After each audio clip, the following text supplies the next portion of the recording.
Bonjour à tous et bienvenue à la webconférence Apsis Cyborg où nous allons vous présenter la gestion à l'affaire service de Sedgix3. Nous allons passer une petite heure ensemble.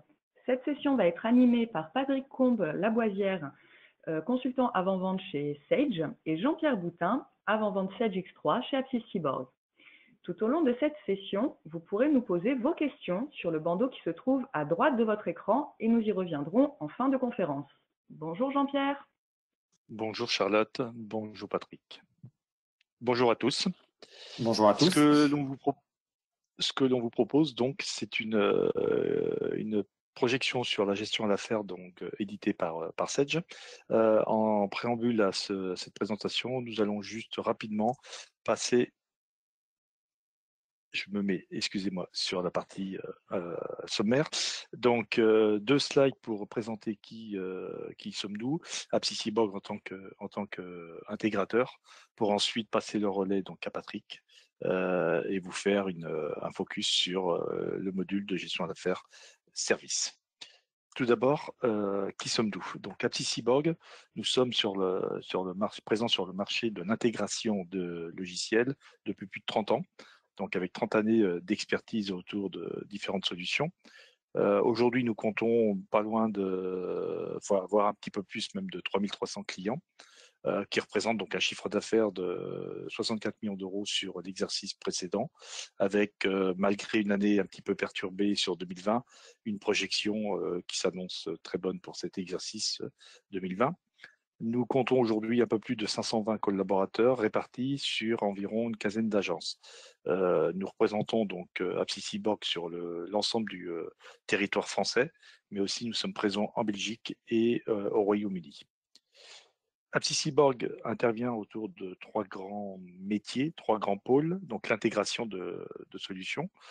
Différents éditeurs sont présents chez Apsis Cyborg, autour donc des métiers de la paye, de l'ERP et de la gestion relation client. En complément de ces offres, je dirais, éditées par ces prestataires, nous avons aussi des solutions de type décisionnel.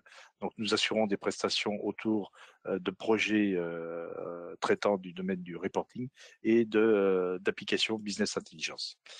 Et enfin, Apsis Cyborg assure notamment depuis plus de 3 ans tout un ensemble de prestations qui viennent compléter les solutions en termes d'hébergement pour pouvoir justement piloter et la mise à disposition de ces différentes solutions, qu'elles soient éditées et intégrées par Apsis Cyborg, voire complétées de solutions dont nos clients souhaiteraient la mise à disposition.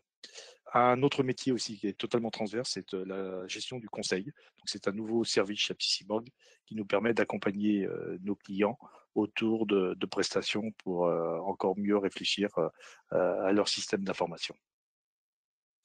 Voilà, j'en ai terminé pour cette rapide introduction autour d'Apsis Cyborg. Je vais maintenant passer la main à Patrick pour vous présenter le module gestion à l'affaire.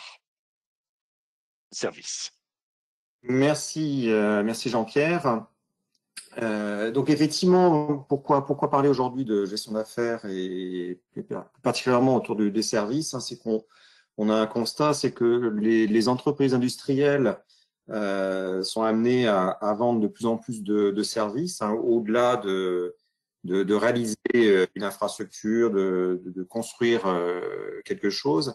Ils vont être amenés à devoir accompagner ça de contrats de maintenance, de services. Et aujourd'hui, cette activité n'est plus un centre de coût, hein, le SAV, mais devient aussi un centre de service. Et donc, ça va permettre de pouvoir mieux piloter cette partie-là. Et puis, toute entreprise aujourd'hui a aussi des projets internes pour lesquels il y a des moyens humains à disposition et qu'il faut pouvoir aussi gérer. Et puis, les entreprises de services s'industrialisent et donc ont de plus en plus besoin d'avoir d'outils pour pouvoir gérer correctement leurs activités.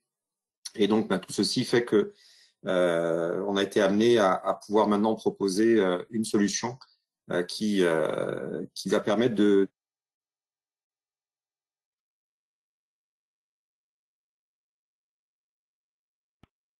Alors, Coupure de Patrick, son. on a une petite coupure de son. Est-ce que tu nous entends?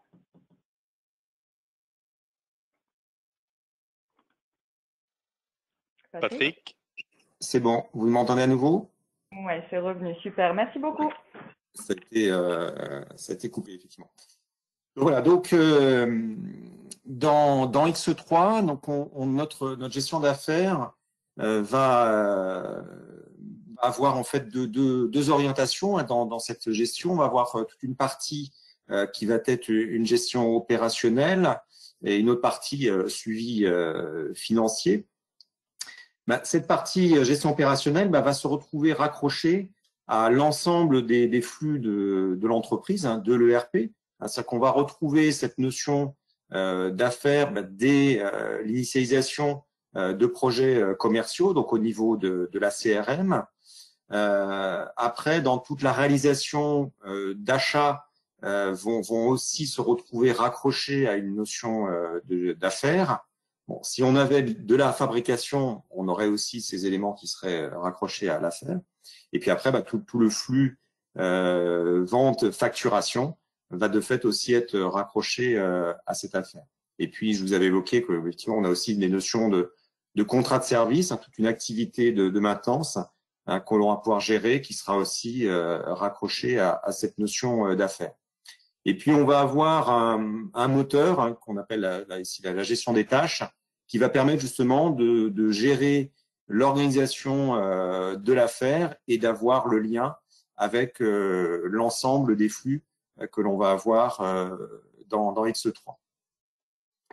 Et sur le volet suivi financier, eh bien, l'ensemble des transactions qui vont être faites avec tous les coûts associés, eh bien, on va pouvoir les piloter par rapport à un budget que l'on va se déterminer pour notre affaire. Eh bien, on va pouvoir suivre l'engagé de dépenses, le réaliser et puis pouvoir piloter ce coût d'affaires à terminaison. Et par rapport à un revenu attendu, eh bien, on en connaîtra la marge prévisionnelle à terminaison et pouvoir la piloter en fonction de l'avancement de cette affaire. Et on aura aussi la capacité, par rapport à des besoins que l'on va avoir de situations mensuelles, trimestrielles ou pour les fins d'année, de pouvoir faire une reconnaissance de revenus. C'est qu'on aura la capacité, en fonction de ce qui a été réalisé dans l'affaire, par rapport à l'avancement que l'on connaît de l'affaire, par rapport à ce qui a déjà été facturé, c'est reconnaître un revenu qui sera soit par rapport à des factures qui seraient à établir par rapport à ce qu'on a déjà réalisé, ou peut-être avoir des produits qu'on sait à l'avance si on était amené à avoir trop facturé par rapport à l'avancement du projet. Donc tout ça va s'appuyer sur deux structures, une structure de tâches qui va être l'organisation du projet et une structure de coûts qui va être l'organisation qu'on va définir sur les budgets et la façon dont on souhaite suivre le projet et puis donc ses dépenses. Dans cette organisation, donc structure de coûts, le CBS, eh bien on va pouvoir déterminer des groupes budgétaires. Donc après, l'organisation, l'arborescence, le nombre de niveaux va dépendre de la finesse et du besoin qu'on a de piloter ces coûts.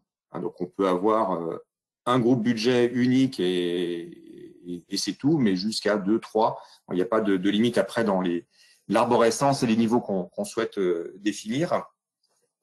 Et par contre, à chaque code budgétaire vont être associés des natures de dépenses, les éléments de dépenses, les typologies d'éléments de dépenses que l'on va suivre. Et on va y accrocher une valeur budgétaire et donc qui se consolidera après en fonction du niveau du budget que l'on veut suivre. Côté opérationnel, donc on va retrouver ce WBS, donc cette organisation de tâches que l'on va réaliser dans notre affaire. Donc pareil, on a un découpage, une arborescence qui sera propre à chaque affaire en fonction du besoin de suivi, de pilotage de cette affaire.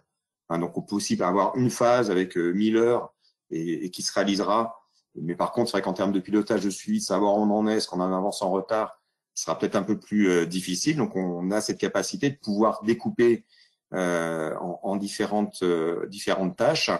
Et à une tâche, on va lui associer des opérations, de la main-d'œuvre à réaliser, donc du bureau d'études, un technicien, enfin des typologies de main-d'œuvre souhaitées, et puis aussi des articles qu'on a besoin d'acheter, d'approvisionner, fabriquer, etc.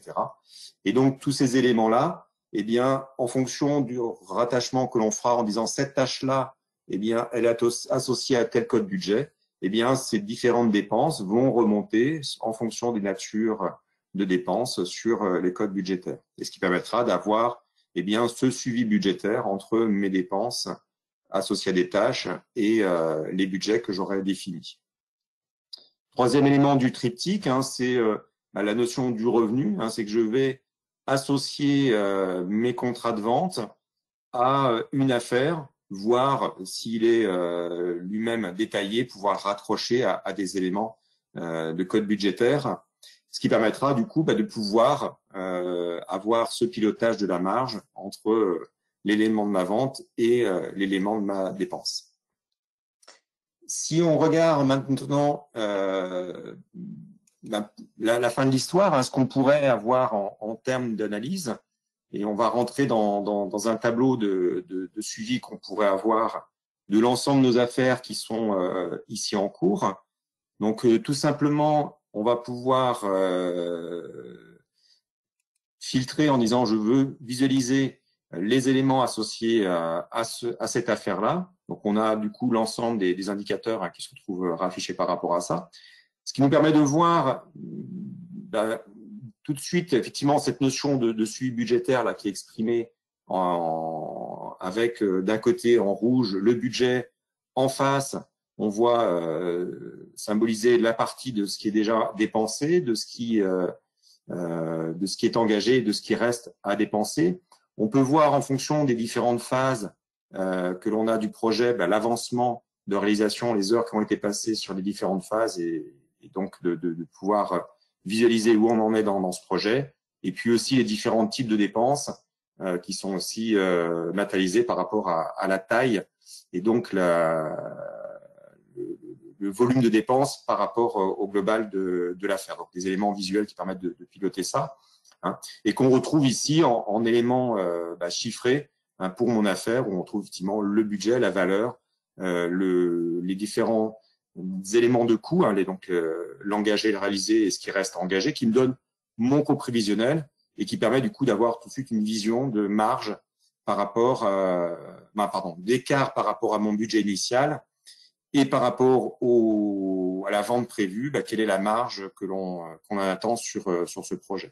Et ce qui permet d'avoir jusque à la notion d'encours, ma reconnaissance de revenus que je vous ai évoquée, qui pourra être calculée. Je vous propose, c'est qu'on rentre plus dans le détail justement d'une affaire pour voir comment les éléments ont pu se retrouver consolidés et visualisés ici en suivi financier. Donc là, je vais rentrer dans une affaire qui est une installation d'infrastructure informatique. Et donc, si on vient transposer ça pour voir la structure de coût que je vous ai évoquée, qu'est-ce qu'on a pu ici définir? Là, j'ai défini 3 éléments budgétaires avec une partie étude, une partie réalisation, une partie test et réception.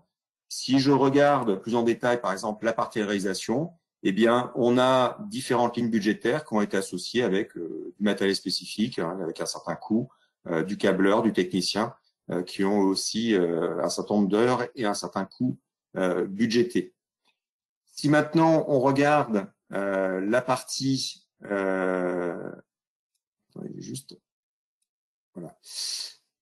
la partie structure de mes tâches, donc le planning de tâches, on a ici une organisation qui est assez équivalente au budget, parce qu'il n'y a pas nécessité de l'organisation, une organisation très différente. Néanmoins, sur la partie réalisation, elle a été découpée en trois sous-tâches. Et donc, ce que je vous expliquais, c'est que si on regarde, par exemple, ici, cette tâche d'achat, on l'a raccrochée à un code budgétaire pour que les dépenses puissent remonter.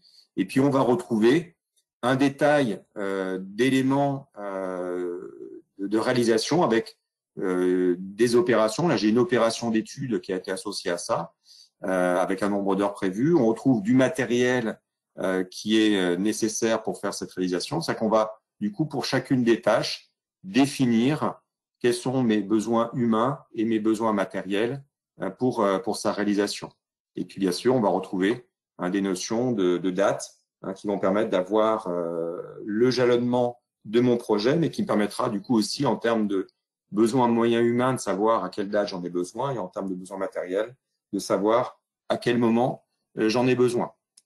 Et du coup, on aura une représentation graphique simple qui nous permet de retrouver dans le calendrier les différentes étapes. Et puis, en fonction de ce que je souhaiterais voir, je pourrais avoir deux informations complémentaires que je pourrais faire apparaître. Et donc, par rapport à ce qu'on vient de voir, donc cette notion de structure de coût, cette notion de structure de tâches, la synthèse qu'on avait vue dans notre tableau de suivi, si je rentre ici sur mon affaire pour le voir en détail, donc pour bien comprendre comment les choses viennent se consolider, eh bien, je retrouve par rapport à mes différents éléments budgétaires, par rapport à une réalisation, par exemple, où là je vais avoir en zoom, eh bien, je retrouve ici les différentes natures de dépenses, de matériel spécial, et je peux aller scruter dans le détail pour aller voir effectivement quels sont les éléments de dépenses qui ont été remontés. Et donc là, on va vraiment reprendre les éléments de mes flux, et donc ici sur mes flux achats, où on retrouve des éléments de facture qui sont réalisés. J'ai une commande en cours qui est donc dans l'engagé. J'ai une demande d'achat qui, elle aussi, est en engagé. Donc, ces éléments viennent se consolider dynamiquement dès qu'on a besoin de le consulter. Si on regarde des notions d'heures passées, eh bien, on retrouve aussi le détail et on va retrouver, voire aussi en nombre d'heures aussi si on le souhaite, eh bien, qui est effectivement sur cette opération, sur ces tâches, et on retrouve après les différentes personnes qui ont pu passer du temps sur cette affaire. On retrouve éventuellement aussi, quand on a de la sous-traitance, des commandes d'heures de sous-traitance, eh bien, on peut avoir aussi des éléments d'achat qui viennent se compiler sur cette partie main-d'œuvre. Donc là, on voit vraiment qu'on a dynamiquement toute cette synthèse de coûts qui se réalise et qui vient ici vous permettre de pouvoir suivre financièrement votre projet avec cette notion budgétaire. Les engagements, donc on a vu, ça peut être des engagements de demande d'achat, de commandes qui sont passés sur l'affaire, de réalisation, ce sont du coup des réceptions ou des factures d'achat, ça peut être des frais de déplacement, donc des heures qui ont été réalisées. Et le système identifiera donc le reste engagé. Donc on peut éventuellement, lorsqu'on va faire des cut-offs, on peut éventuellement avoir des réestimations de ce reste engagé, de façon d'avoir un coût prévisionnel de l'affaire à terminaison qui puisse être déterminé et permettre justement de voir est-ce qu'on est en écart par rapport au notre budget, et ce qui nous permettra aussi d'avoir une vision par rapport aux revenus de notre marge à terminaison.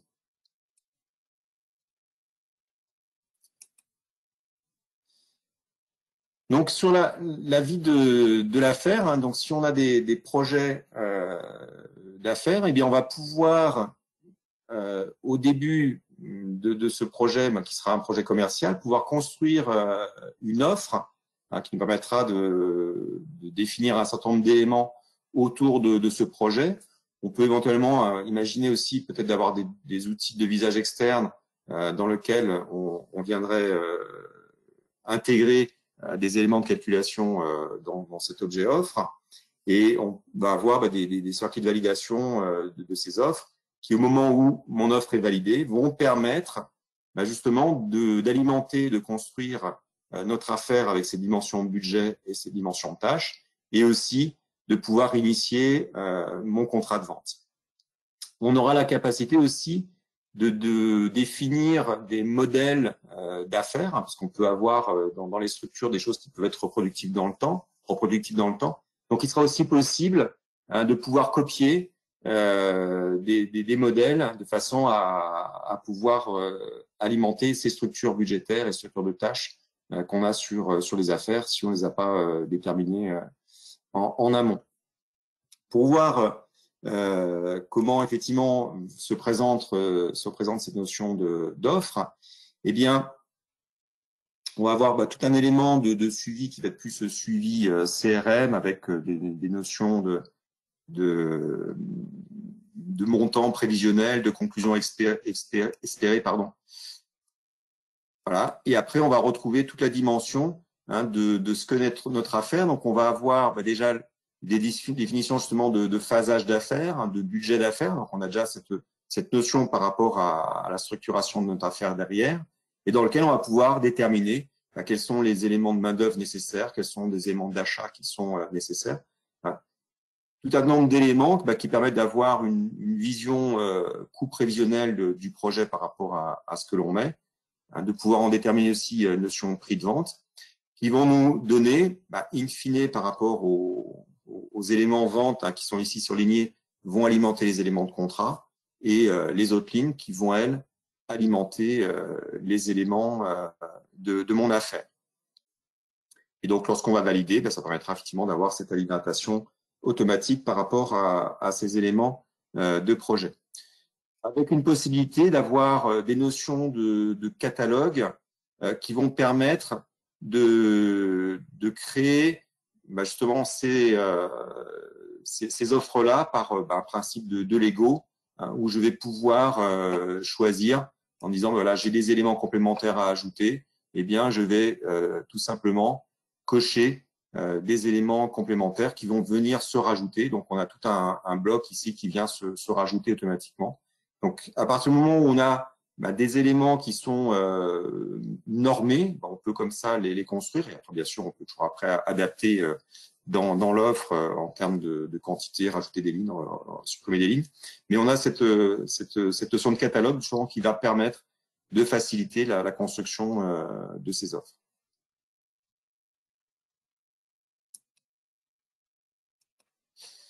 Donc, une fois que mon projet est initié, je vais être amené à le gérer, à le piloter. Donc, on va avoir des tâches.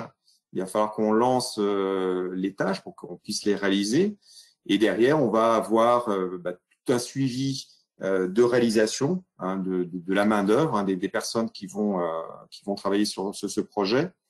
Et donc, on va pouvoir piloter ça, pouvoir affecter des personnes à des opérations, suivre les temps que ces personnes vont réaliser. Donc, on retrouve, si on fait un petit focus sur une affaire, déjà la notion que l'affaire va être lancée, donc elle devient une affaire qui va être à réaliser. Donc, on a déjà cette notion de statut de l'affaire, mais ce qui sera plus intéressant, c'est après, au niveau des différentes tâches, on va retrouver ces notions de statut pour pouvoir piloter les différentes phases et après, en termes de suivi, avoir des éléments de filtre qui soient simples à traiter entre des étapes qui peuvent être soldées, d'autres qui sont en cours, d'autres qui sont à lancer. Donc, on va pouvoir gérer ces notions de statut très simplement. Et puis, par rapport à une tâche, eh bien, on va y associer les personnes qui doivent réaliser ces tâches. Donc, soit on peut le faire, le chargé d'affaires va être sur son affaire et va dire, OK, tiens, sur cette tâche-là, je vais affecter tel collaborateur et on va pouvoir le traiter directement là-dessus. Ou alors, on pourra le traiter de façon plus globale. Et à ce moment-là, on va utiliser justement l'affectation de ressources qui va permettre d'aller rechercher par rapport à un certain nombre de critères les différentes tâches qui sont à traiter, avec aussi une notion de compétences, qu'on peut avoir associé des compétences à une opération, définir des compétences sur les collaborateurs ce qui va permettre de pouvoir faire matcher justement entre une opération que j'ai affectée, trouver quels sont les collaborateurs qui peuvent le traiter. Donc, par exemple, ici, on a une compétence de technicien là, sur une tâche. Pour l'instant, il n'y a pas encore eu de personnes affectées. Donc, je vais pouvoir aller regarder quels sont ceux qui ont la compétence qui seraient disponibles sur cette période-là. Et donc là, je retrouve différents collaborateurs qui correspondent à la compétence et qui seraient disponibles sur cette tâche-là. Donc là, il suffit de venir indiquer que je vais affecter mon collaborateur Hubert Carto. Éventuellement, je peux choisir de l'affecter que pour 6 heures. Et à ce moment-là, j'affecterai 4 heures à une autre personne. Donc ça, on va pouvoir le faire de façon très, très simple. Et donc, ça permet justement au chargé d'affaires de pouvoir traiter, un responsable d'équipe, de pouvoir traiter en fait toutes les opérations qui n'ont pas encore été affectées et qui permettent de donner le travail aux différents collaborateurs. Ce qui va permettre derrière aux collaborateurs de pouvoir savoir ce qu'ils ont affecté. Donc, on peut retrouver dans des listes d'alerte quelles sont mes opérations affectées, quelles sont mes tâches en retard. On peut, après, donc avec les indicateurs qui sont disponibles ou que vous pouvez construire, mettre à disposition des collaborateurs des pages d'accueil avec toutes ces informations. Quoi qu'il en soit, quand il va avoir à saisir du temps à passer sur un projet, eh bien, il va retrouver ici les différentes tâches qui lui sont affectées. Donc, la dernière que je vais affecter, il n'aura plus qu'à renseigner en disant, voilà, sur… on va peut-être… dire, OK, lui, je vais faire passer 2 heures et je vais valider mon temps qui est passé.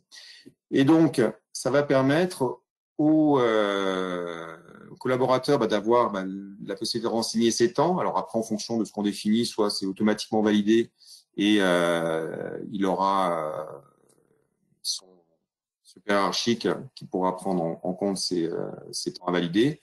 Il a possibilité d'avoir toujours en sas d'attente, en attente de validation pour justement, en fonction du rythme où il a l'obligation de valider ses temps, pouvoir y revenir, ajuster éventuellement sa saisie si c'est nécessaire.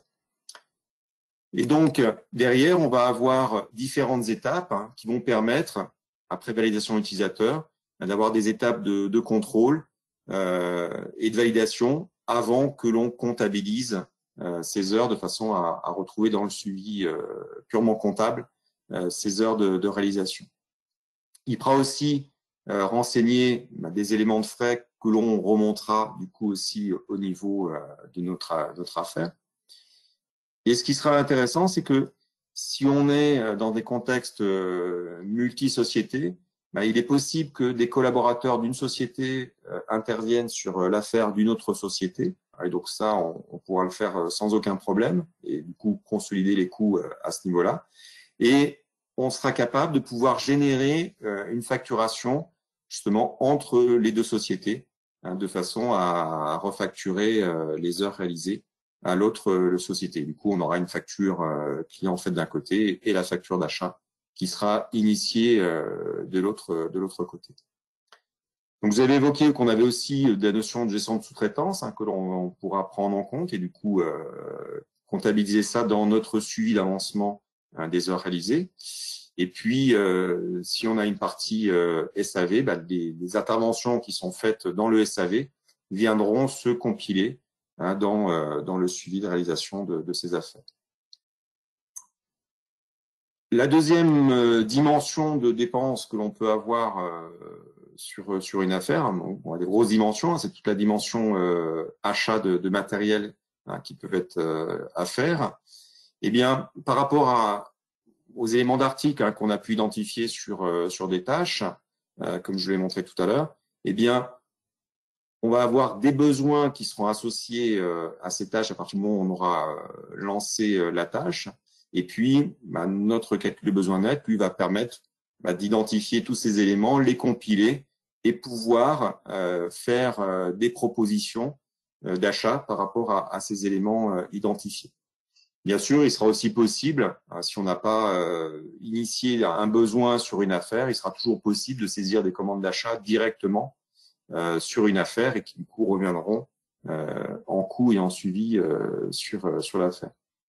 Donc, si on regarde tout simplement pour une affaire, mon affaire d'infrastructure en question, où j'en suis dans mes achats, donc on peut le voir de différentes façons.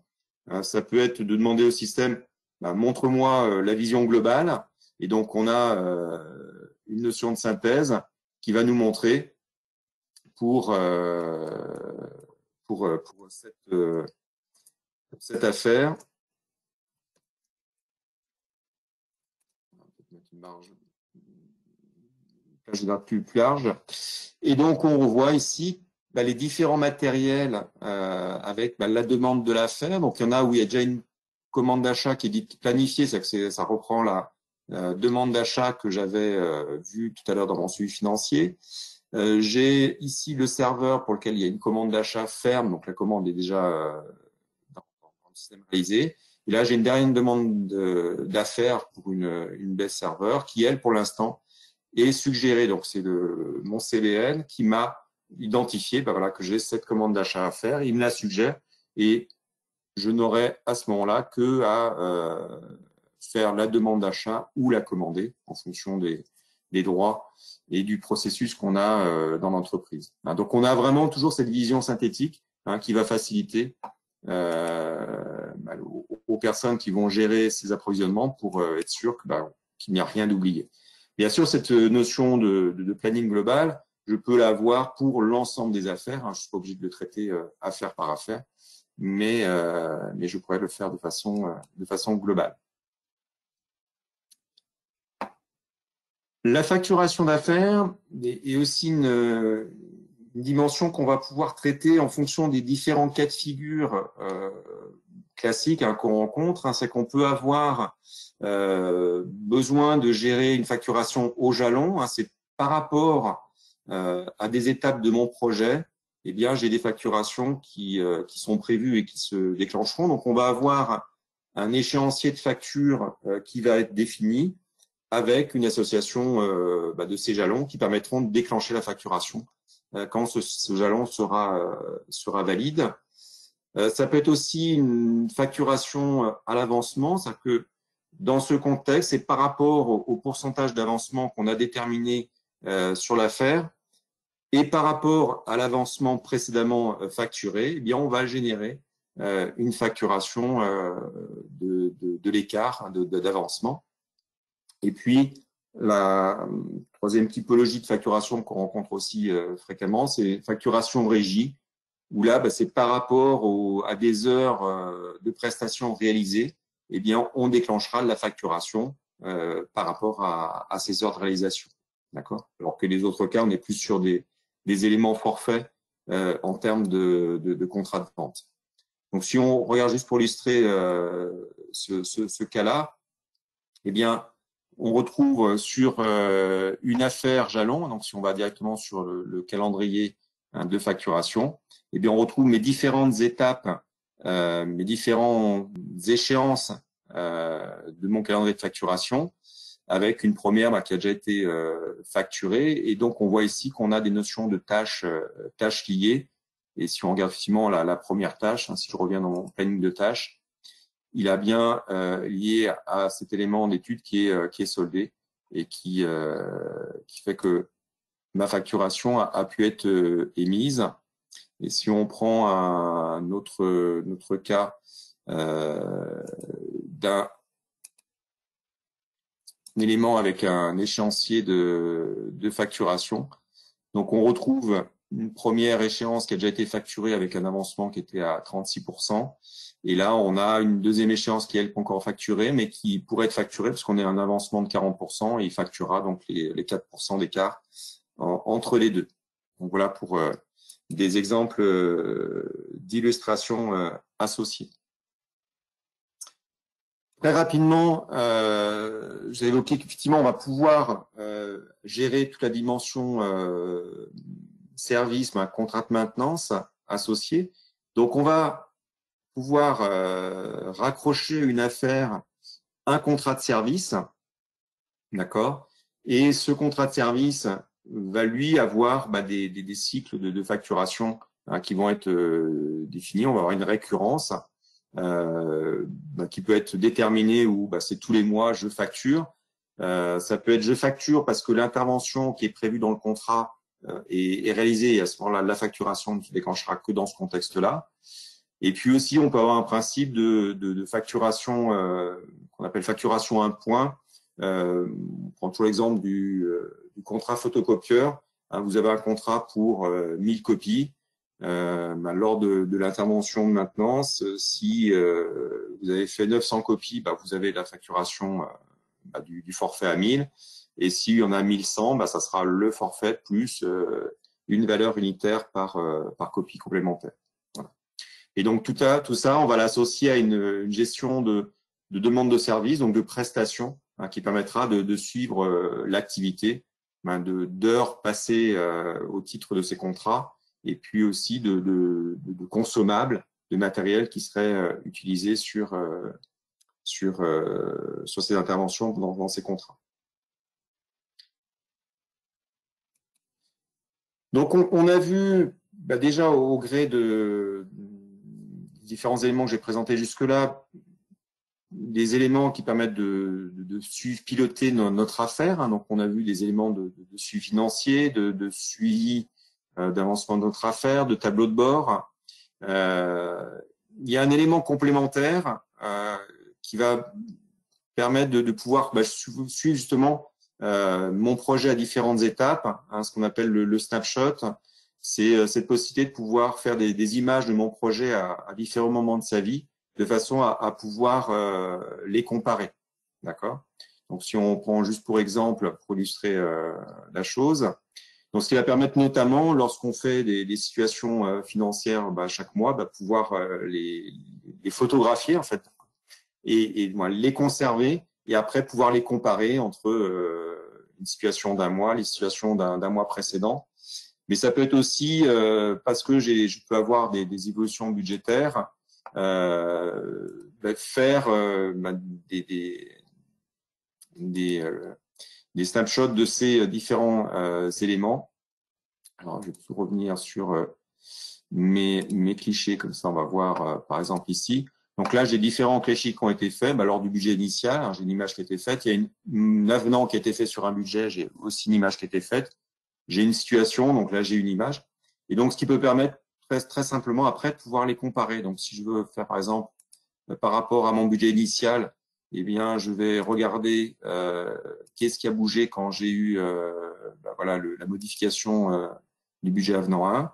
Eh bien, le système va me regarder pour tous les éléments qui ont été qui sont dans le système, hein, les éléments de budget et aussi éventuellement les éléments de dépenses, et on va retrouver des écarts. Et là, on voit effectivement sur cette partie-là, fabrication, on a ici sur partie matérielle, on a eu 5 000 € qui ont changé au niveau du budget. Donc, il y a eu un avenant et donc des éléments. Ça permet de pouvoir tracer très simplement tous ces éléments qui vont évoluer ou comparer des situations entre deux périodes sur le même principe.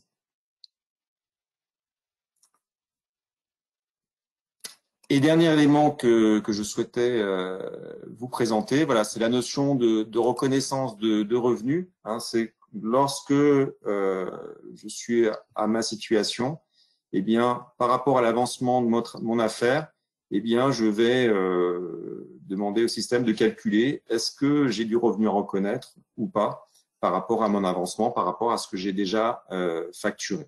Et en fonction de ça, eh bien, du calcul qui aura été mis, on pourra derrière générer des écritures comptables de situations, les extourner et donc les retrouver dans mes journaux comptables.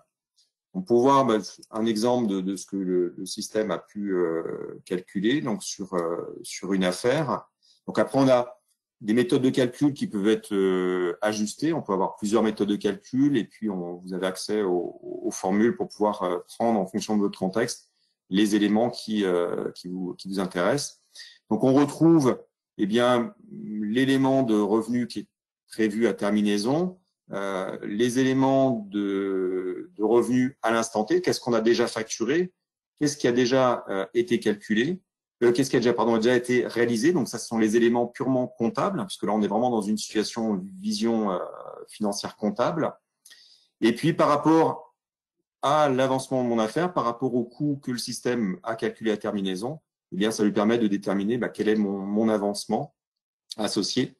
Et en cascade, on va arriver à avoir ici un revenu net reconnu ajusté, donc de 2170 €, donc qui sera passé en écriture comptable de situation pour pouvoir reconnaître ce revenu.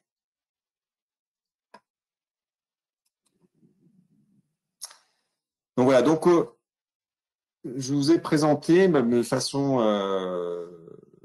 overview ce que peut faire notre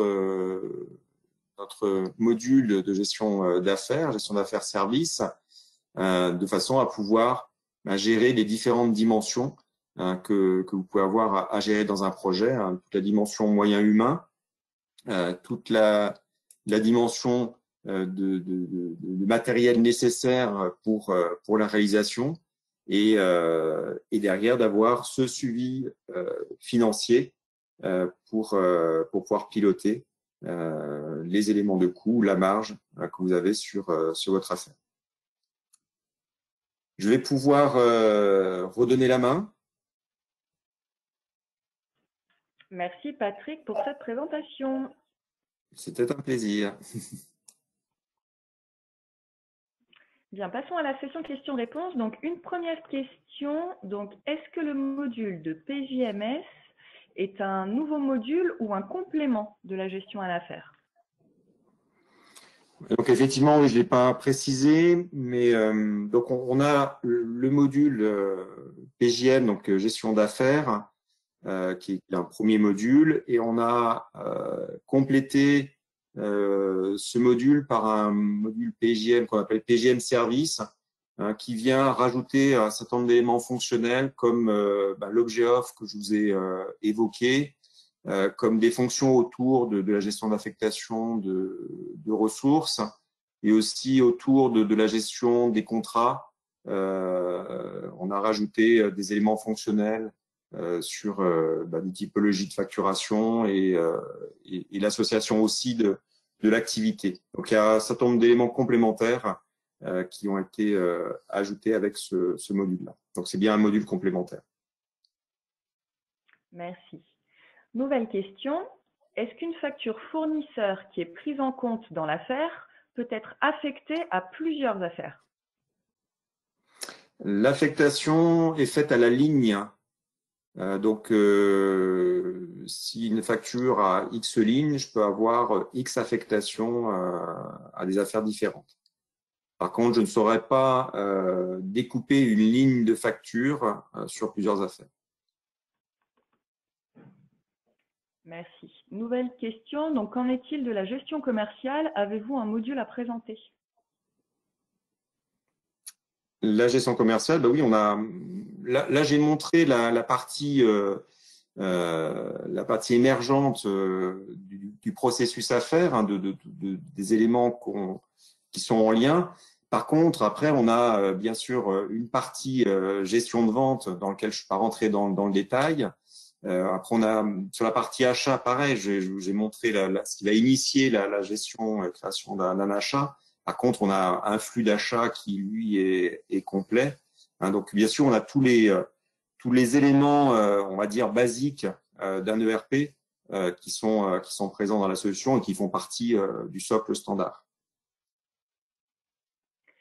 Est-ce qu'une affaire fermée peut devenir bloquant pour affecter un élément à cette affaire?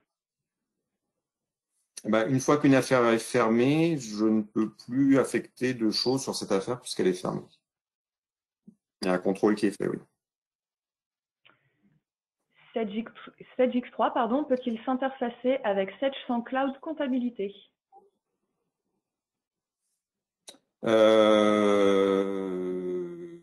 Oui, pourquoi pas. Après, moi, je ne sais pas s'il y a des interfaces pure standard qui existent là-dessus.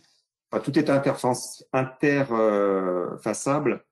Après, je ne pense pas que ça soit une très bonne idée. Parce que le principe de l'ERP, c'est d'avoir tout intégré. Et c'est vrai que la partie comptable finance, surtout quand on est autour des affaires, ont quand même beaucoup de choses qui sont assez adhérentes. Donc pour moi, c'est pas forcément une bonne idée. Autant capitaliser sur l'intégration de l'ERP. Nouvelle question. Peut-on gérer une ouverture-fermeture d'une affaire? Donc, je comprends la question peut-être dans le sens, est-ce qu'une fois qu'elle est fermée, on peut la rouvrir? Oui, pourquoi pas. Après, il faut rentrer dans des éléments contextuels plus détaillés. Pourquoi pas?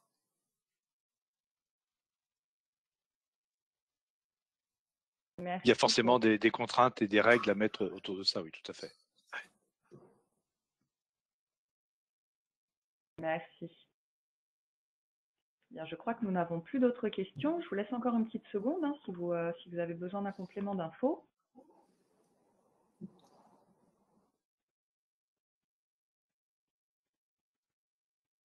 Eh bien non, plus de questions. Je pense que ce sera tout pour ce matin. Merci à tous de nous avoir suivis. Je vous rappelle que vous pouvez retrouver le sujet de nos prochaines conférences web directement sur notre site web apsicyborg.com. Très bonne journée à tous et à bientôt. Au revoir. Merci, au revoir. Merci, au revoir.